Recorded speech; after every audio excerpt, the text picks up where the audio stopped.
ನಮಸ್ಕಾರ. ನಾನು ಶ್ರೀಪತಿ ಹೆಗಡೆ ಹಕ್ಕಲಾಡಿ. ನನ್ನೆಲ್ಲ ಮೀಡಿಯಾ ಫೋಕಸ್ ವೀಕ್ಷಕ ಮಿತ್ರರಿಗೆ ಸ್ವಾಗತ.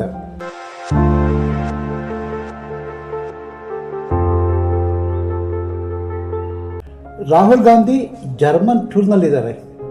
ರಾಹುಲ್ ವಿದೇಶಕ್ಕೆ ಹೋಗ್ತಾರೆ ಅಂದರೆ ಆತಂಕ ಸಹಜ. ದೇಶದ ವಿರುದ್ಧ ಏನು ಹೇಳ್ತಾರೋ ಮತ್ತೇನು ಬಾನ್ಗಡಿ ಮಾಡ್ತಾರೋ ಏನೋ ಹಳವಂಡ. ಜರ್ಮನ್ ಪ್ರವಾಸದಲ್ಲೂ ರಾಹುಲ್ ಹಳೆ ಚಾಳಿ ಮುಂದುವರೆದಿದೆ.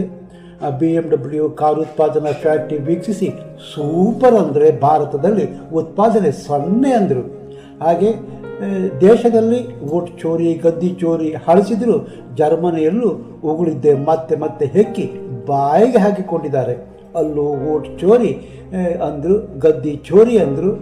BJP ಸ್ಥಳೀಯ ಸಂಸ್ಥೆ ಚುನಾವಣೆಯಲ್ಲಿ ಇದ್ದ ಬದ್ದು ವೋಟ್ ಗಬಿರಿ ಲೂಟಿ ಮಾಡಿ ಮತದಾರರು ಕಾಂಗ್ರೆಸ್ಗೆ ಹಚ ಅಂದಿದ್ದಾರೆ. ಇನ್ನು ರಾಹುಲ್ ಗಾಂಧಿ ತಂಗಿ ಪ್ರಿಯಾಂಕಾ ವಾಡ್ರಾ EVM ಹ್ಯಾಕ್ ಮಾಡಿ BJP ಅಧಿಕಾರಕ್ಕೆ ಬಂದಿದೆ. EVM ಇಲ್ಲದೆ ಬ್ಯಾಲೆಟ್ ಪೇಪರ್ ಬಳಸಿದರೆ ನಾವೇ ಅಧಿಕಾರದಲ್ಲಿ ಇರ್ತಿದ್ವಿ.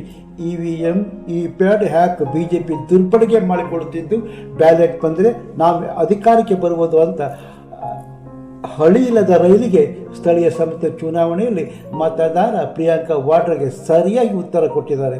ಗೋವಾದಲ್ಲಿ ಸ್ಥಳೀಯ ಸಂಸ್ಥೆ ಚುನಾವಣೆ ಬ್ಯಾಲೆಟ್ ಪೇಪರ್ ಮೂಲಕ ನಡೆದಿದೆ. ಕಾಂಗ್ರೆಸ್ ಸೋಲಿಗೆ EVM ಪ್ಯಾಡು ಗೀಡು ಬದಲು ಆತ್ಮವಿಮರ್ಶೆ ಮಾಡಿಕೊಂಡ್ರೆ ರಾಷ್ಟ್ರೀಯ ಪಕ್ಷದ ಅಸ್ತಿತ್ವ ಇರುತ್ತೆ. ಇಲ್ಲ ಅಂದರೆ ಸಗಟಾಗಿ ಮತದಾರ ಕಾಂಗ್ರೆಸ್ಸನ್ನು ಎತ್ತಿ ಅರಬ್ಬಿ ಸಮುದ್ರಕ್ಕೆ ಬಿಸಾಕ್ತಾರೆ. ಇನ್ನು ರಾಜ್ಯದಲ್ಲಿ ಸ್ಥಳೀಯ ಸಂಸ್ಥೆ ಚುನಾವಣೆಗೆ ಬ್ಯಾಲೆಟ್ ಮೂಲಕವೇ ನಡೆಸಲು ಸರ್ಕಾರ ನಿರ್ಧರಿಸಿದೆ. ಸೋಲು ಗೆಲುವು ಮತದಾರರ ನಿರ್ಧಾರ, ಕಾರ್ಯಕರ್ತರ ಶ್ರಮ, ಅಭಿವೃದ್ಧಿಯಿಂದ ನಿರ್ಧಾರ ಆಗುತ್ತೆ. ಕರ್ನಾಟಕದಲ್ಲೂ ಏಪ್ರಿಲ್ನಲ್ಲಿ ಸ್ಥಳೀಯ ಸಂಸ್ಥೆಗಳ ಚುನಾವಣೆ ನಡೆಯುತ್ತೆ. ಬ್ಯಾಲೆಟ್ ಪೇಪರ್ ಬಳಸ್ತಾರಂತೆ. ಈ ಸಮಸ್ಯೆ ಬ್ಯಾಲೆಟ್ ಪೇಪರ್ ಅಲ್ಲ, EVM ದೋಷವೂ ಅಲ್ಲ. ಕಾರ್ಯಕರ್ತರ ಶ್ರಮ ಇಲ್ಲ ಅಂತಾದರೆ, ಜನರ ಒಳಿತಿಗೆ ಕೆಲಸ ಮಾಡದೆ ಹೋದರೆ ಹೇಗ್ರಿ ನಿಮ್ಮನ್ನು ಒಪ್ಪಿಕೊಳ್ಬೇಕು? ಎಲ್ಲೆಲ್ಲಿ ಸ್ಥಳೀಯ ಸಂಸ್ಥೆ ಚುನಾವಣೆ ನಡೀತು? BJP ಕ್ಲೀನ್ ಸ್ವೀಪ್ ಮಾಡೋದಕ್ಕೆ ಕಾರಣ ಏನು? ಕಾಂಗ್ರೆಸ್ ಹಿನ್ನಡೆಯಕ್ಕೆ ಎಲ್ಲ ತಿಳಿಸುವ ಪ್ರಯತ್ನ ಇಲ್ಲಿದ್ದು ನೋಡೋಣ ಬನ್ನಿ.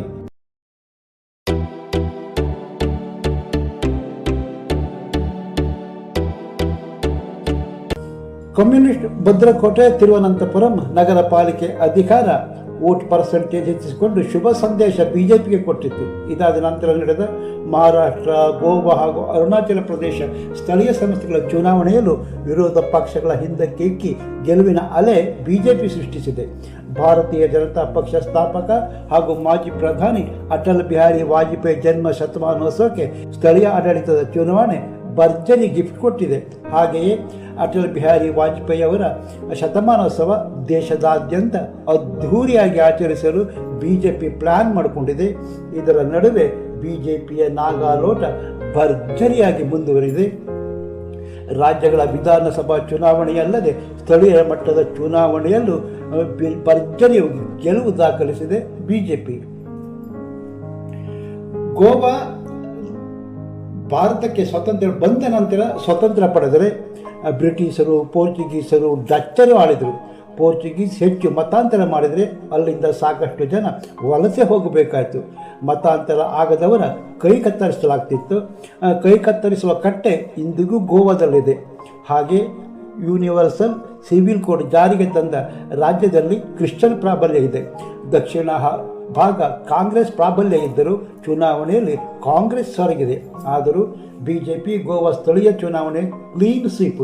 ಡಿಸೆಂಬರ್ 20ರಂದು ಗೋವಾ ಜಿಲ್ಲಾ ಪಂಚಾಯತ್ ಸ್ಥಾನಗಳಿಗೆ ಚುನಾವಣೆ ನಡೆದು ಫಲಿತಾಂಶದಲ್ಲಿ 50 ಸ್ಥಾನಗಳಲ್ಲಿ BJP, 31ರಲ್ಲಿ ಕಾಂಗ್ರೆಸ್ 10 ಸ್ಥಾನದಲ್ಲಿ ಗೆಲುವು ಕಂಡಿದ್ದು, BJP ಮೈತ್ರಿ ಪಕ್ಷ ಮಹಾರಾಷ್ಟ್ರ ಗೋಮಂಟಕ್ ಪಾರ್ಟಿ 3 ಸ್ಥಾನ ಗೆದ್ದರೆ, ಕಾಂಗ್ರೆಸ್ ಮೈತ್ರಿ ಪಕ್ಷ ಗೋವಾ ಫಾರ್ವರ್ಡ್ ಪಾರ್ಟಿ 1 ಸ್ಥಾನ, 4 ಸ್ಥಾನ ಪಕ್ಷೇತರ ಹಾಗೂ ಇತರರು ಗೆದ್ದುಕೊಂಡಿದ್ದಾರೆ.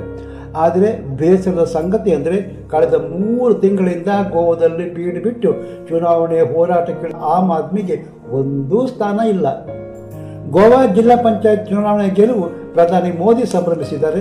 ಜನತೆ ಬಿಜೆಪಿ ಮೇಲೆ ವಿಶ್ವಾಸ ಇಟ್ಟಿದ್ದಾರೆ. ಗೋವಾದಲ್ಲಿ ನಿರಂತರ ಕಾರ್ಯನಿರ್ವಹಿಸಿದ ಬಿಜೆಪಿ ಪಕ್ಷದ ಕಾರ್ಯಕರ್ತರು, ನಾಯಕರು ಹಾಗೂ ಗೋವಾ ಜನತೆಗೆ ಧನ್ಯವಾದ ಸಲ್ಲಿಸಿದ ಅವರು, ಗೋವಾ ಜನತೆ ಅಭಿವೃದ್ಧಿ ರಾಜಕೀಯಕ್ಕೆ ಮತ ನೀಡಿದ್ದಾರೆ ಎಂದು ಎಕ್ಸ್ನಲ್ಲಿ ಅಭಿನಂದನೆ ಸಲ್ಲಿಸಿದ್ದು, ಗೆಲುವಿಗೆ ಗೋವಾ ಸಿಎಂ ಪ್ರಮೋದ್ ಸಾವಂತ್ ಮತದಾರರಿಗೆ ಧನ್ಯವಾದ ಸಲ್ಲಿಸಿದ್ದಾರೆ. ಅರುಣಾಚಲ ಪ್ರದೇಶ ಹಿಮಾಲಯ ತಪ್ಪಲು ದಟ್ಟ ಕಾಡು, ಎತ್ತರದ ಪರ್ವತ, ನದಿಗಳ ನಾಡು. ಅರುಣಾಚಲ ಪ್ರದೇಶ ಸ್ಥಳೀಯ ಸಂಸ್ಥೆ ಚುನಾವಣೆಯಲ್ಲೂ ಬಿಜೆಪಿಯ ದೇಹವ ಡಿಸೆಂಬರ್ 15ರಂದು ಚುನಾವಣೆ ನಡೆದಿತ್ತು. ಜಿಲ್ಲಾ ಪರಿಷತ್ ಹಾಗೂ ಜಿಲ್ಲಾ ಪಂಚಾಯತ್ ಚುನಾವಣೆ ಫಲಿತಾಂಶದಲ್ಲಿ 245 ಜಿಲ್ಲಾ ಪರಿಷತ್ ಸ್ಥಾನದ ಪೈಕಿ 170 ಸ್ಥಾನ ಬಿಜೆಪಿ ಗೆದ್ದುಕೊಂಡರೆ ಕಾಂಗ್ರೆಸ್ 7 ಸ್ಥಾನಕ್ಕೆ ತೃಪ್ತಿಪಟ್ಟಿದೆ. ಗ್ರಾಮ ಪಂಚಾಯತ್ ಚುನಾವಣೆಯಲ್ಲೂ ಬಿಜೆಪಿ 8,208 ಸ್ಥಾನಗಳ ಪೈಕಿ 6,085 ಸ್ಥಾನ ಗೆದ್ದಿದೆ. ಮುಖ್ಯಮಂತ್ರಿ ಪೆಮಾ ಖಂಡು ಮತದಾರರಿಗೆ ಅಭಿನಂದನೆ ಸಲ್ಲಿಸಿದ್ದಾರೆ.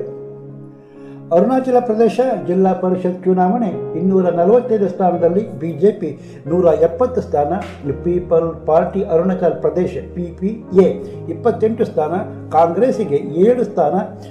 ಕಾಂಗ್ರೆಸ್ಸಿಗೆ ಮೇಘಾಲಯ ಮುಖ್ಯಮಂತ್ರಿ Conrad Sangma national people's party ಟಕ್ಕರ್ ಕೊಟ್ಟಿದೆ. National people's party Arunachal Pradesh ಸ್ಥಳೀಯ ಚುನಾವಣೆಯಲ್ಲಿ 5 ಸ್ಥಾನ ಗೆದ್ದುಕೊಂಡಿದ್ದೀರಿ.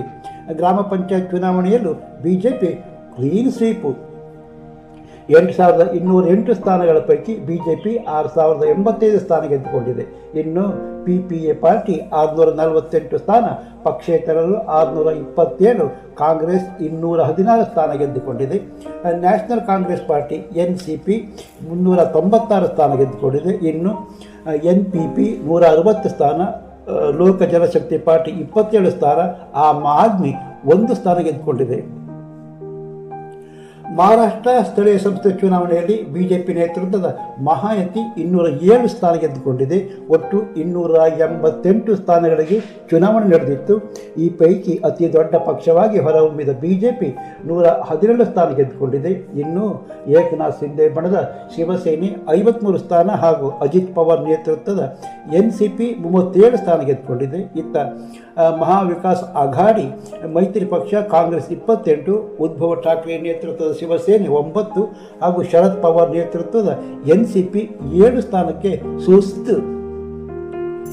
ಆದರೆ ಅದೇ ಕಾಂಗ್ರೆಸ್ ನೇತೃತ್ವದ ಮಹಾವಿಕಾಸ್ ಅಘಾಡಿ ಮಹಾರಾಷ್ಟ್ರ ಸ್ಥಳೀಯ ಸಂಸ್ಥೆ ಚುನಾವಣೆಯಲ್ಲಿ ಮುಖಾಡಿ ಮಲಗಿದೆ. ಬಿಜೆಪಿ ನೇತೃತ್ವದ ಮಹಾಯತಿ ಮೈತ್ರಿ ಬಿರುಗಾಳಿಯ ಮುಂದೆ ಮಹಾವಿಕಾಸ್ ಅಘಾಡಿಗೆ ಭಾರೀ ಮುಖಭಂಗ. ಇದರ ಬೆನ್ನಲ್ಲೇ ಕಾಂಗ್ರೆಸ್, ಉದ್ಧವ್ ಠಾಕ್ರೆ ಬಣದ ಶಿವಸೇನೆ ಹಾಗೂ NCP ನಾಯಕರು ಇದು EVM ಅಕ್ರಮ, ಚುನಾವಣೆ ಆಯೋಗದ ಕೃಪೆ ಹಾಗೂ ಹಣಬಲದಿಂದ ಗೆಲುವು ಸಾಧಿಸಿದೆ ಎಂದು ಆರೋಪಿಸಿದೆ. ಮಹಾರಾಷ್ಟ್ರ ಸ್ಥಳೀಯ ಸಂಸ್ಥೆಯ ಚುನಾವಣೆ ಫಲಿತಾಂಶದ ಪ್ರಕಾರ 286 ಸ್ಥಾನ ಪೈಕಿ 214 ಸ್ಥಾನದಲ್ಲಿ ಬಿಜೆಪಿ ನೇತೃತ್ವದ ಮಹಾಯುತಿ ಗೆಲುವು ಕಂಡಿದೆ. ಮಹಾರಾಷ್ಟ್ರ ನಗರ ಪಂಚಾಯಿತಿ, ನಗರ ಪರಿಷತ್ ಸೇರಿದಂತೆ ಸ್ಥಳೀಯ ಸಂಸ್ಥೆ ಚುನಾವಣೆ ಫಲಿತಾಂಶ ಹೊರಬಿದ್ದಿದೆ.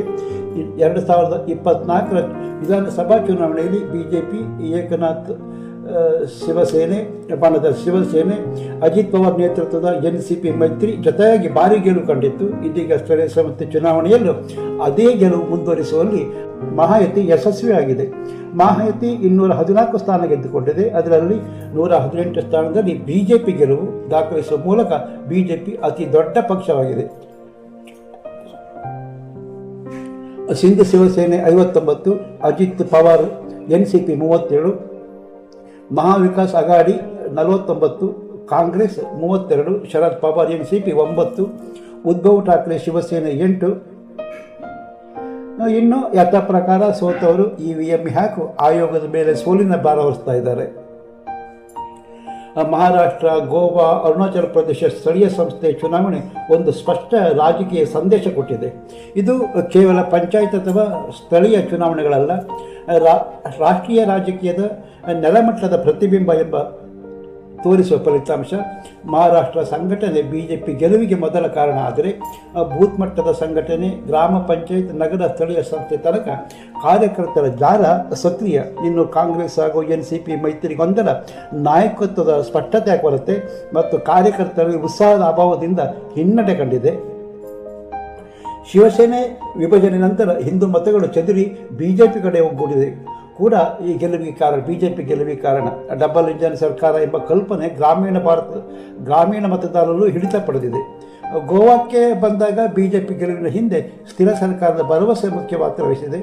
ಸ್ಥಳೀಯ ಚುನಾವಣೆಗಳು ಪಕ್ಷಕ್ಕಿಂತ ವ್ಯಕ್ತಿಯೇ ಮುಖ್ಯವಾದರೂ ಬಿಜೆಪಿ ಅಭ್ಯರ್ಥಿಗಳು ಆಡಳಿತದ ಲಾಭ ಜನರ ಮುಂದೆ ಸ್ಪಷ್ಟವಾಗಿ ತೆರೆದಿಟ್ಟರೆ ಕಾಂಗ್ರೆಸ್ ದೊಡ್ಡ ಸಮಸ್ಯೆ ವಿಶ್ವಾಸಾರ್ಹತೆ. ಗೆದ್ದ ನಾಯಕರು ಪಕ್ಷ ಬಿಟ್ಟು ಹೋಗುವ ಹಿಂದಿನ ಘಟನೆಗಳು ಜನರ ಮನಸ್ಸಿನಲ್ಲಿ ಇನ್ನೂ ತಾಜಾ.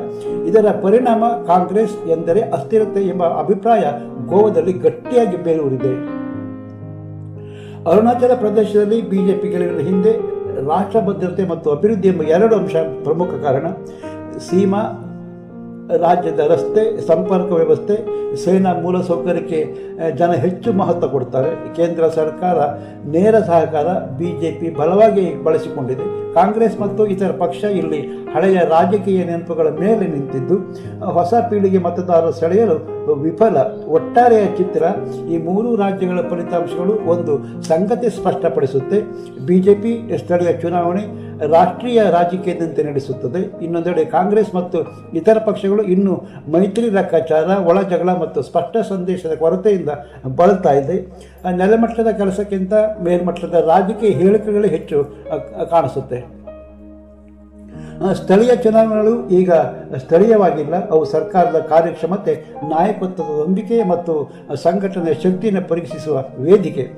ಪರೀಕ್ಷೆಯಲ್ಲಿ ಬಿಜೆಪಿ ಉತ್ತೀರ್ಣವಾಗಿದೆ. ಕಾಂಗ್ರೆಸ್ ಮತ್ತು ಇತರ ಪಕ್ಷ ಇನ್ನೂ ಪಾಠ ಕಲಿಯುವ ಹಂತದಲ್ಲೇ ಇದೆ.